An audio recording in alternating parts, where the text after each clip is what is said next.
Welcome back to my YouTube channel. So ಇವತ್ತು ನಾನು ನಿಮಗೆ ನಮ್ಮದು ಉತ್ತರ ಕರ್ನಾಟಕದ ಸ್ಪೆಷಲ್ ರೊಟ್ಟಿ, ಇದಕ್ಕೆ ನಾವು ದಪಾಟಿ ಅಂತ ಕರಿತೀವಿ. ಇದು ಹೆಂಗೆ ಮಾಡೋದು ಅಂತೇಳಿ ನಾನು ನಿಮ್ಗೆ ಹೇಳ್ತೀನಂತ ಈ ವಿಡಿಯೋದಾಗ. ನಮ್ದು ಏನಾರೇ ನಮ್ಮ ಕಡೆ ಹಬ್ಬ ಇರಲಿ ಏನಾರೇ ಇರಲಿ, ನಮ್ಗೆ ಸ್ಪೆಷಲ್ ಏನಾರೇ ತಿನ್ಬೇಕು ಅನ್ನಿಸ್ತು ಅಂದ್ರೆ ಇದು ಒಂಥರ ಕಾಮನ್ ನಮ್ಮ ಕಡೆ. ಇದು ಆರಾಮ್ಸೆ ಜೋಳದ ಹಿಟ್ಟು ಇತ್ತು ಅಂದ್ರೆ ನೀವು ಮಾಡ್ಕೊಂಡು ಬಿಡ್ಬೋದು ಮನೆಯಾಗೆ. ಒಂದು ರೊಟ್ಟಿ ಹೆಂಗೆ ಮಾಡ್ತೀರಲ್ಲ ಸೇಮ್ ಹಾಗೆ, ಬಟ್ ಇದಕ್ಕೆ ಮಸಾಲೆ ರೆಡಿ ಮಾಡಿ ಮಸಾಲೆ ಹಾಕ್ಕೊಂಡು ರೊಟ್ಟಿದು ಹಿಟ್ಟು ನಾದ್ಕೊಂಡಿರ್ತೇವೆ. ಸೊ ಅದು ಹೆಂಗೆ ಮಾಡೋದು ಅಂತೇಳಿ ನೋಡ್ಕೊಂಡು ಬಿಡೋಣ ಅಂತ. ಇಲ್ಲಿ ನೋಡಿರಿ, ನಾ ಏನು ಮಾಡೀನಿ, ಒಂದು 7-8 ದಪಾಟಿ ಆಗೋಟ್ಟು ಮಸಾಲ ರೆಡಿ ಮಾಡತ್ತೀನಿ ನೋಡಿರಿ. ಒಂದು ಸ್ವಲ್ಪ ಕೊತ್ತಂಬರಿ ನೀಟಾಗಿ ಎಲ್ಲ ಸೋಸಿ ಕಟ್ ಮಾಡಿಕೊಂಡು, ಇವು ಮೆಣಸಿನ್ಕಾಯಿ ಒಂದು ನಿಮ್ಗೆ ಖಾರ ಎಷ್ಟು ಬೇಕೋ ಅಷ್ಟು ಹಾಕೋರಿ. ನಾವೊಂದು 10-12 ಹಾಕೊಂಡಿನಿ ಸಣ್ಣ ಇದು ಅಂತೇಳಿ. ಆಮೇಲೆ ಒಂದು ಸ್ವಲ್ಪ ಶುಂಠಿ, ಆಮೇಲೆ ಒಂದು ಸ್ವಲ್ಪ ಬೆಳ್ಳುಳ್ಳಿ.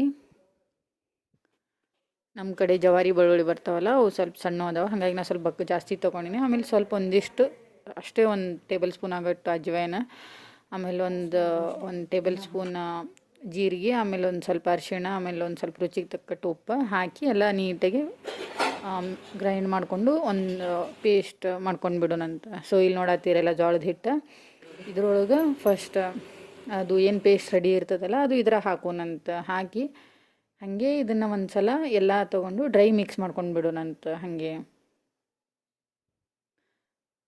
ನೋಡ್ರಿ, ಇದು ಮಸಾಲೆ ರೆಡಿ ಆಗೈತಲ್ಲ, ಅದು ಇದ್ರಾಗ ಹಾಕಿ ಫಸ್ಟ್ ಹಿಟ್ಟೊಳಗೆಲ್ಲ ನೀಟಾಗಿ ಕಲಿಸ್ಕೋರಿ. ಕಲ್ಸ್ಕೊಂಡು ಹಾಗೆ ಆ ಕಡೆ ಸ್ವಲ್ಪ ನೀರು ಬಿಸಿ ಮಾಡ್ಕೋರಿ. ಬಿಕಾಸ್ ಮಮ್ಮಿ ರೊಟ್ಟಿ ಹರಿ ಚಾನ್ಸಸ್ ಇರ್ತಾವಲ್ಲ, ಸ್ವಲ್ಪ ಬಿಸಿ ನೀರು ಹಾಕಿದ್ರೆ ಹರಿಯಲ್ಲ, ಜಿಗಿ ಬರ್ತೈತಿ. ನೋಡಿರಿ, ಬಿಸಿನೀರು ಹಾಕ್ಕೊಂಡು ಹಾಗೆ ಸ್ಲೋವಾಗಿ ಎಲ್ಲ ಮಿಕ್ಸ್ ಮಾಡ್ಕೊಳ್ಳೋಣಂತ. ನೀವು ಜೋಳದ ಹಿಟ್ಟು ಹೆಂಗೆ ನಾದುತ್ತೀರಲ್ಲ ಸೇಮ್ ಅದೇ ಹದದೊಳಗೆ ನಾದ್ಕೊಂಡು ಬಿಡ್ರಿ ಎಲ್ಲ ನೀಟಾಗಿ. ನೋಡ್ರಿ, ಇಲ್ಲಿ ನಾದೇ 1-2-3 ಸಲ ಜಾಸ್ತಿ ಇದು ಮಾಡತ್ತೀನಿ, ಯಾಕಂದ್ರೆ ನಾದಾತೀನಿ ಅದು ಸ್ವಲ್ಪ ಜಿಗಿ ಜಾಸ್ತಿ ಬರಲಿ ಅಂದ್ಬಿಟ್ಟು, ಹರಿಯಲ್ಲವು. ಈಗ ನೋಡ್ರಿ ಹಿಟ್ಟು ರೆಡಿ ಆಯಿತು. ನೋಡಿದ್ರಲ್ಲ ಎಷ್ಟು ಚಂದ. ಹಿಂಗೆ ಇದೇ ಹದಕ್ಕೆ ನಾದ್ಕೊಂಡು ಬಿಡ್ರಿ ನೀವು. ಈಗ ನಿಮ್ಮದು ಒಂದು ಜಾಸ್ತಿ ದೊಡ್ಡ ಬಡಿದು ರೂಢಿತ್ತು ಅಂದರೆ ಸ್ವಲ್ಪ ಜಾಸ್ತಿ ಹಿಟ್ಟು ತೊಗೋರಿ, ಇಲ್ಲ ಅಂದ್ರೆ ಅಷ್ಟೇ ಒಂದು ಸಣ್ಣದು ಸ್ವಲ್ಪ ಹಿಟ್ಟು ತೊಗೊಂಡು ಅದನ್ನು ರೌಂಡಾಗೆ ಮಾಡಿಕೊಂಡು ರೊಟ್ಟಿ ಹೆಂಗೆ ತಡ್ತೀರಲ್ಲ ಸೇಮ್ ಅದೇ ಥರ ಇದನ್ನೂ ಮಾಡಿಬಿಡ್ರಿ.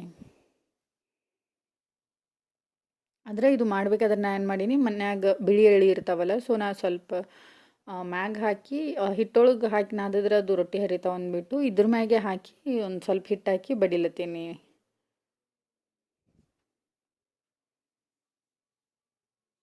ಕೆಳಗೆ ಸ್ವಲ್ಪ ಹಿಟ್ಟು ಹಾಕ್ಕೊಂಡು ನೋಡ್ರಿ, ಇಲ್ಲೇ ಇದ್ರ ಮ್ಯಾಗೆ ನಾ ಸ್ವಲ್ಪ ಬಿಳಿ ಎಳ್ಳು ಉದುರಿಸ್ಕೊಂಡು ಅದನ್ನ ಅಲ್ಲೇ ತಟ್ಟಿ ಬಡಿಲತ್ತೀನಿ. ಸೊ ಅದು ಎಲ್ಲ ಕಡೆ ಅದು ರೊಟ್ಟಿ ದೊಡ್ಡದಾದಂಗೆ ಎಳ್ಳು ಎಲ್ಲ ಕಡೆ ಸ್ಪ್ರೆಡ್ ಆಗ್ತಾವೆ. ನೋಡಿರಿ, ನೀಟಾಗಿ ಫಸ್ಟ್ ಸ್ಲೋ ಆಗಿ ತಟ್ರಿ, ಅದು ಹರಿಯಲ್ಲ. ಆಮೇಲೆ ಸ್ವಲ್ಪ ದೊಡ್ಡದಾಗನ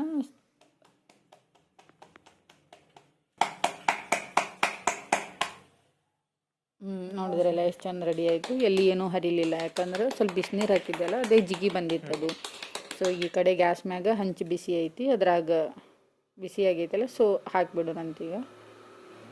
ನೋಡ್ರಿ, ಈ ಥರ ಹಾಕಿ ಫಸ್ಟ್ ಈ ಸೈಡ್ ಐತೆಲ್ಲ ನೀರು ಹಚ್ಚೋಣಂತ. ಎಲ್ಲ ಕಡೆ ರೊಟ್ಟಿ ಕಂಪ್ಲೀಟಾಗಿ ನೀರು ಹಚ್ಚಿಬಿಡ್ರಿ.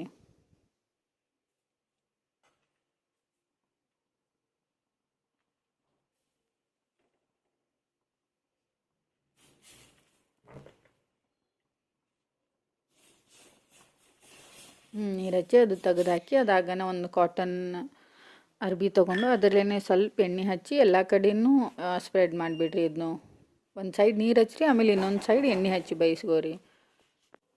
ನೋಡಿದ್ರೆಲ್ಲ ಎಳ್ಳು ಎಷ್ಟು ಚಂದ ಕಾಣತ್ತವ, ಅದ್ರ ಮ್ಯಾಗ ಎಷ್ಟು ಚಂದ ಬೈದೈತಿ. ಒಟ್ಟು ಬೈತಾವೆ. ಎಳ್ಳು ಚಲೋ, ನಮ್ಮ ಹೆಲ್ತಿಗೂ ಚಲೋ, ಮತ್ತು ಅದ್ರ ಮ್ಯಾಗ ಟೇಸ್ಟಿ ಚಲೋ ಆಗಿರ್ತಾವೆ ರೊಟ್ಟಿ. ಸೊ ನೋಡಿರಿ, ಈ ಕಡೆ ಸೈಡ್ ಕೆಳಗೆ ಮ್ಯಾಗ 2 ಸೈಡ್ ಎತ್ತಿ ಹಾಕ್ಕೊಂಡು ನೀಟಾಗೆ ಬೇಯಿಸ್ಕೊಂಡು ಬಿಡ್ರಿ.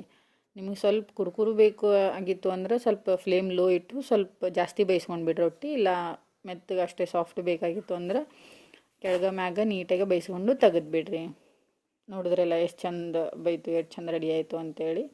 ಸೊ ಇದೇ ಥರ ಸೇಮ್ ಉಳ್ದಿದ್ದು ಹಿಟ್ಟಿಂದು ಎಲ್ಲ ಮಾಡ್ಕೊಂಡು ಬಿಡೋಣಂತ ನಾವು.